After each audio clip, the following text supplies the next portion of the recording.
পইচাৰ অলপ সংখ্যাৰ পৰিমাণ পোৱা গৈছিলে পোৱাৰ ফলত সেই বস্তুটো তেখেতসকলে এটা বেলেগ এটা ইছ্যু ভিত্তি কৰি দিলে এই অডিঅ'টোত এটা সংবাদ মাধ্যমত বাজি গ'ল যে চাকৰিৰ নামত পইচা লোৱা বুলি এইটো সম্পূৰ্ণ এটা মিছা কথা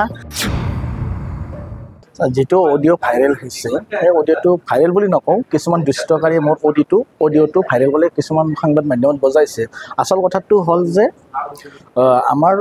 দিব্যাংগ মঞ্চ অসমে দিব্যাংগসকলৰ বাবে সংৰক্ষিত পদৰ বাবে আমি অসম চৰকাৰত আবেদন কৰিছিলোঁ যে তেতিয়াই 2018 চনত 513টা পদ দিব্যাংগসকলৰ সংৰক্ষণৰ বাবে মুকলি কৰি দিছিলে সেই পদখিনি গুৱাহাটী বিশ্ববিদ্যালয়ে পৰীক্ষা পাতিছিলে তাতে বিভিন্ন ইয়াত দুৰ্নীতি আমি খবৰ পালোঁ দুৰ্নীতি খবৰ পোৱাৰ কাৰণে আমি কি কৰিলোঁ গুৱাহাটী উচ্চতম ন্যায়ালয়ত আমি দৰখাস্ত হ'লোঁ যে এই যেটো দুৰ্নীতি হৈছে এটোৰ ওপৰত আমি বিচাৰ কৰিব লাগে যেটো গুৱাহাটী উচ্চতম ন্যায়ালয়ে এটা ধুনীয়া এটা ৰায় দিলে যে দুৰ্নীতিখিনি ক্লিয়াৰ হ'ব লাগে পিছত গুৱাহাটী বিশ্ববিদ্যালয়ত ফলৰ পৰা যিখিনি দুৰ্নীতি আছিলে সেইখিনি ক্লিয়াৰ কৰি খেলে এখন ধুনীয়াকৈ এটা দিব্যাংগসকলৰ নিযুক্তি সম্পূৰ্ণ কৰিলে পিছত যিখন 513টা পোষ্টৰ এগেইনষ্ট যিখন প্ৰভিজনেল মেৰিট লিষ্ট দিছিলে 4419টা সেই পোষ্টখিনি আমি অসম চৰকাৰক আবেদন কৰিছিলোঁ যে সেই পোষ্টখিনি খালি থকা বেকলগ পোষ্টত নিযুক্তি দিব লাগে তাৰে বাবে আমি অসম চৰকাৰক আবেদন কৰাৰ ফলত চৰকাৰে গুৰুত্ব নিদিয়াৰ ফলত আমি কি কৰিলোঁ গুৱাহাটী উচ্চতম ন্যায়ালয়ত আমি দৰখাস্ত হ'লোঁ যে এই পোষ্টখিনি আমি যিকোনো প্ৰকাৰে কৰিব লাগে এতিয়া তাৰে এতিয়া গুৱাহাটী উচ্চতম ন্যায়ালয়ত যিটো আমি দৰখাস্ত হ'লোঁ আমাকতো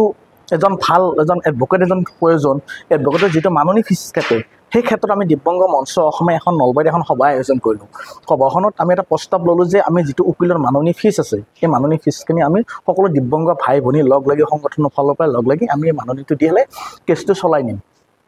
ঠিক তেনেদৰে আমি ইয়াতে কোনোবা 500 কোনোবা 2000 কোনোবা 100 টকাও দিছে আমি দিব্যাংগ মঞ্চৰ ফালৰ পৰা বেছিকৈ আমি বিনামূলীয়াকৈ কামখিনি কৰি গৈছোঁ দুৰ্ভাগ্যজনক মই এজনী মহিলাজনীৰ লগত কথা পাতিলোঁ কথা পতাৰ ফলত তাতে এটা কিবা এটা মই কথা এটা কোৱা গৈছিলে যে এখিনি আপোনালোকৰ কেছত প্ৰথম তেখেতলে 5000 টকা দিছিলে 5000 টকা দিয়াৰ ফলত কেছটো ধুনীয়াকৈ চলাই গৈছিলে আৰু বাকি কিবা অলপ আমি অকমান পইচাৰ অলপ সংখ্যাৰ পৰিমাণ পোৱা গৈছিলে পোৱাৰ ফলত সেই বস্তুটো তেখেতসকলে এটা বেলেগ এটা ইছ্যু ভিত্তি কৰি দিলে যে এইটো সংগ্ৰামত এটা চাকৰি সংগ্ৰামত কথাটো এটা অডিওটো মোৰ ভাইৰেল কৰিলে যেটো অসম চৰকাৰৰ মাননীয় মুখ্যমন্ত্ৰী হিমন্ত বিশ্ব শৰ্মা নিকা পদ্ধতিত চাকৰি দি আছে আমি কেনেকৈ সেইবোৰ কথা ক'ব পাৰিম ইমান ধুনীয়াকৈ এটা অসম চৰকাৰে চাকৰি দি আছে কিন্তু মোক এই অডিওটোত এটা সংবাদ মাধ্যমত বাজি গ'ল যে চাকৰিৰ নামত পইচা লোৱা বুলি এইটো সম্পূৰ্ণ এটা মিছা কথা আৰু মই এইটো কথাটো নাচাত কৰিছোঁ মোক ফচোৱা হৈছে এই মহিলাজনে কাৰ লগত কি জড়িত হৈ মোৰ লগত এনেকুৱা ষড়যন্ত্ৰ মোক কৰিলে সেইটো কাৰণে মই আচৰিত খাই গৈছোঁ আৰু ক'ব গ'লে এজন জনপ্ৰতিনিধি এজনৰ কল ৰেকৰ্ডিং কৰাটো আইনগতভাৱে অপৰাধ মই আইনগতভাৱে মই যোৱা নাই আৰু ভৱিষ্যতে যেন তেখেতে এনেকুৱা কৰে মই আইনগতভাৱে দৰখাস্ত হ'ব বুলি মই বাধ্য হ'ম যেটো কল ৰেকৰ্ডিঙৰ কথা যেটো সম্পূৰ্ণ মিছা কথা একমাত্ৰ আমি কেছটো দিব্যাংগসকলৰ কেছটো চলাই নিয়াৰ বাবে কিবা এটা সংখ্যাৰ পৰিমাণ খোৱা গৈছে অসমৰ ৰাইজে যাতে মোক ভুল নুবুজে এইখিনিয়ে মূল কথা মোক ফচোৱা হৈছে এইটো সম্পূৰ্ণ মিছা কথা